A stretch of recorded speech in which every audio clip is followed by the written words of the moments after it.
అయితే ఈ వెనుకబడిన తరగతుల వారు వారి వారి వాడల్లో ఏదో ఒక కుటుంబం వారు వంశపారంపర్యంగా శ్రీ రామాలయాల్లో దీపధూప నైవేద్యాలు చెల్లిస్తూ నిత్య పూజలు చేయడం ఆనవాయితీ. అయితే ఉద్యోగరీత్యా లేదా వ్యాపార రీత్యా లేదా మత మార్పిడుల ప్రభావంతోనే చాలా చోట్ల ఈ ఆచారం కనుమరుగవుతుంది. సమస్త దుర్దక్షేద్వారా శ్రీ పరమేశ్వర ప్రీత్యర్థం శుభే శోభన ముహూర్తే శ్రీ మహావిష్ణోరాజ్ఞయా ప్రవర్ధమానస్య అద్య బ్రహ్మణః ద్వితీయ పరార్ధే శ్వేతవరాహ కల్పే వైవస్వతమన్వంతరే కలియుగే ప్రథమ పాదే జంబూద్వీపే భరతవర్షే భరతఖండే మేరో దక్షిణ దిగ్భాగే శ్రీశైలస్య ఈశాన్య ప్రదేశే కృష్ణా ఉభయ గోదావర్యోః మధ్యదేశే శ్రీ శ్రీరామచంద్ర స్వామి ఆలయ సన్నిధౌ అస్మిన్ వర్తమాన వ్యావహారిక చాంద్రమానేన శ్రీ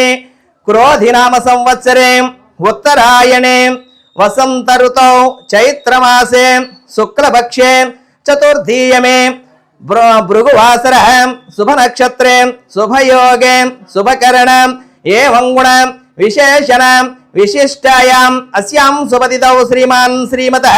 శ్రీమాన్ రేచర్ల గోత్రస్య రాంబాబునామధేయస్య సకుటుంబస్య యజమానస్య సర్వేషాం భక్తజనానాం నానాగోత్రాణాం నానానాంనాం ఆయురారోగ్య ఐశ్వర్యాభివృద్ధ్యర్థం సమస్త శుభఫల సిద్ధ్యర్థం పుత్రపౌత్రాభివృద్ధ్యర్థం శీఘ్రమేవ సకల మనోవాంఛా ఫల సిద్ధ్యర్థం దేవాయ సమస్త జగదాత్మనే నిర్మల జ్ఞాన రూపాయ దత్తం ఆచమనీయకం శ్రీరామచంద్ర స్వామినే నమః. ముఖే ఆచమనీయం సమర్పయామి. మన తెలుగు రాష్ట్రాల్లోని సంస్కృతి సాంప్రదాయాలు ఆచార వ్యవహారాల పునర్వైభవానికి